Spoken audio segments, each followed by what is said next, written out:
పత్రికా విలేకరులందరూ కూడా నా హృదయపూర్వక ధన్యవాదాలు.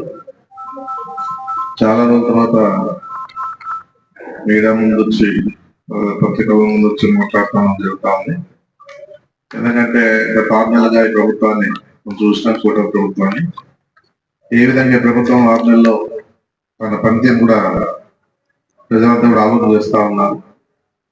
ఇచ్చిన హామీలు నెరవేర్చుకోకుండా అబద్ధాలతో అధికారానికి వచ్చినటువంటి కూటమి ప్రభుత్వాన్ని ప్రజలు గమనిస్తామని చెప్పేసి కూడా నేను చెప్పడం జరుగుతా ఉంది. ముఖ్యంగా రైతుల పరంగా కూడా ఈరోజు ఆలోచిస్తా ఉంటే ఏ విధంగా కూడా సాగర్ లభించుకోకుండా ఈ ప్రభుత్వం నట్టేట మించిందని చెప్పేసి నేను చెప్పడం జరుగుతా ఉంది. ఎందుకంటే అన్నదాతకి బాగుంటేనే దేశం బాగుంటుందని చెప్పేసి కూడా ఆలోచన జగన్మోహన్ రెడ్డి గారి గతంలో కూడా ఎన్నో రకాలుగా ఆర్థికంగా రైతుల పరంగా నిలబడి సాధించిన పరిస్థితి కూడా ఆ రోజుల్లో ఉందని చెప్పేసి కూడా మీ అందరికీ తెలుసు.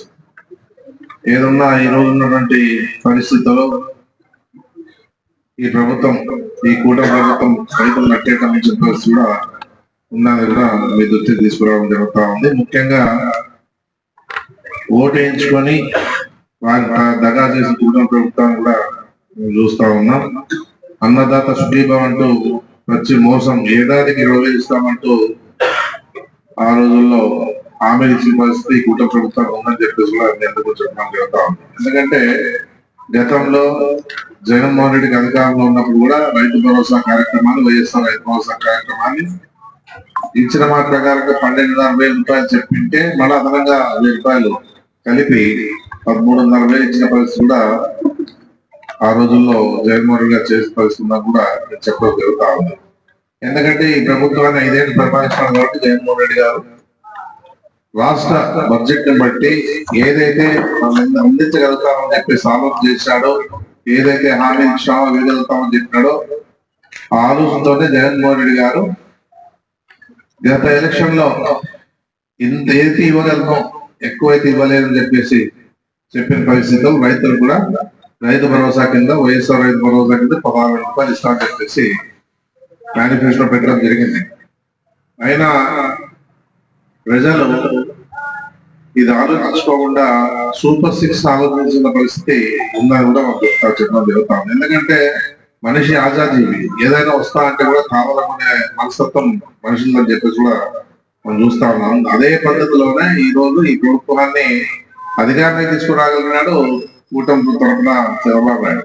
ఎందుకంటే ప్రజలు నమ్ముతారు, నమ్మితే నట్టేట ముంచేది ఏ విధంగా చేయొచ్చు కూడా నాకు బాగా తెలుసు.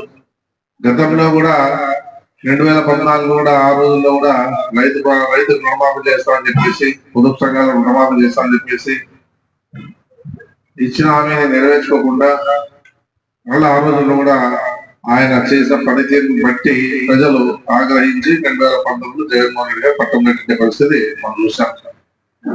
మళ్ళీ ఈ రోజు కూడా మళ్ళీ ప్రజలు ఎందుకు నమ్మితే ఈసారి కూడా అదే పరిస్థితి ఈ రాష్ట్రంలో జరిగిన పరిస్థితులను కూడా చెప్పడం జరుగుతాను. ముఖ్యంగా రైతుల పరంగా కూడా ఈ విధంగా ఆలోచిస్తూ కూడా గత ప్రభుత్వం నుండి ఈ ప్రభుత్వాన్ని, కూటమి ప్రభుత్వాన్ని ఆలోచిస్తే రైతులు చాలా అన్యాయంగా ఈ రోజు ఈ ఉండే పరిస్థితిలో ఈ ప్రభుత్వం సహకారం అందించుకోకుండా ఉండే పరిస్థితి చూస్తా ఉన్నాం. గతంలో కూడా జగన్మోహన్ రెడ్డి గారు ఇన్పుట్ సబ్సిడీ ఇచ్చాడు. రైతులకు ఇన్సూరెన్స్, క్రాప్ ఇన్సూరెన్స్ కూడా సొంత ప్రభుత్వం ద్వారా కట్టి వాళ్ళకి ఆదుకోవడం జరిగింది. పంట నష్టపరిహారాన్ని కూడా అన్ని విధాలుగా ఏదైనా అనుకోకుండా ఆపదలు ఇష్టం కూడా ఇన్సూరెన్స్ ద్వారా వాళ్ళకి రైతులకు అందించే పరిస్థితి ఉంది. ఈ విధంగా రైతుల పరంగా గతంలో రాజశేఖర రెడ్డి గారు ఏ విధంగా సహకారం ఇచ్చి ఆ రోజుల్లో రైతులకి దండగా అన్న చంద్రబాబు నాయుడు, అంటే వ్యవసాయమే దండగా చంద్రబాబు నాయుడు పండగ మాదిరిగా రాజశేఖర గారు చూపిస్తే దానికి ఒక అడుగు ముందుకేసి జగన్మోహన్ రెడ్డి గారు ఈరోజు రైతుల పరంగా ఏ విధంగా సహకారం ఇచ్చినాడు మనం చూస్తా ఉన్నాం. వాళ్ళు ఈ ప్రభుత్వం కూడా, కూటమి ప్రభుత్వం కూడా ఎలాంటి సహకారం అందించలేని పరిస్థితి కూడా ఈరోజు రైతులు గమనిస్తా ఉన్నారు. సుఖీభావం అని చెప్పేసి ఏదో చెప్పేసి 20,000 రూపాయలు ఇస్తా అని చెప్పేసి రైతులకు అన్యాయం చేసి, దాంతో పాటు ఇచ్చిన హామీలు సిలిండర్లు కానీ, లేకపోతే ఉచిత బస్సు కానీ, తర్వాత 18 ఏళ్ళకే 18,000 రూపాయలు ఇస్తా అని చెప్పేసి చేయూత కానీ, తర్వాత నీకు 15,000 ఎంతమంది ఈరోజు చదువుకుంటారు వాళ్ళందరూ కూడా నలుగురు ఉన్నా కూడా 60,000 ఇస్తా అని చెప్పేసి గుడ్డాగా చంద్రబాబు నాయుడు చెప్పిన విషయాలు ప్రతి మీడియాలో కూడా ఉన్నాయి. ఈ విధంగా ఆ రోజు హామీ ఇచ్చి తర్వాత నిరుద్యోగ వృత్తి కూడా దాదాపు అందరికి ఇస్తా అని చెప్పేసి ఇచ్చిన మాట కూడా నిలబెట్టుకోకుండా, రైతు భరోసా కూడా ఇవ్వకుండా అన్ని రకాలుగా ఈ రోజు ఈ ప్రభుత్వాన్ని ఏ విధంగా కూడా ప్రజల సహకారం ఉండకుండా ముందుకు పోతున్న పరిస్థితి కూడా చూస్తా ఉన్నాం.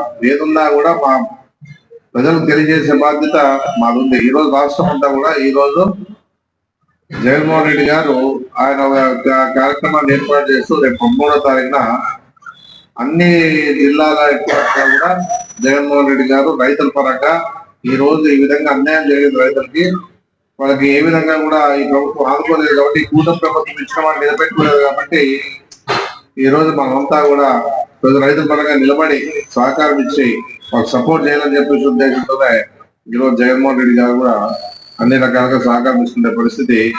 రేపు 13వ తారీఖున ధర్నా చేయడం జరుగుతామని చెప్పేసి కూడా నేను చెప్పడం జరుగుతా ఉంది. అందులో భాగంగానే ఈ రోజు మీ ద్వారా రైతులు కూడా తెలియజేస్తా ఉన్నాం. అందరూ కూడా పెద్ద ఎత్తున వచ్చి ఆ కార్యక్రమం విజయవంతం చేయాలని చెప్పేసి కోరుకోవడం జరుగుతా ఉంది. ఎందుకంటే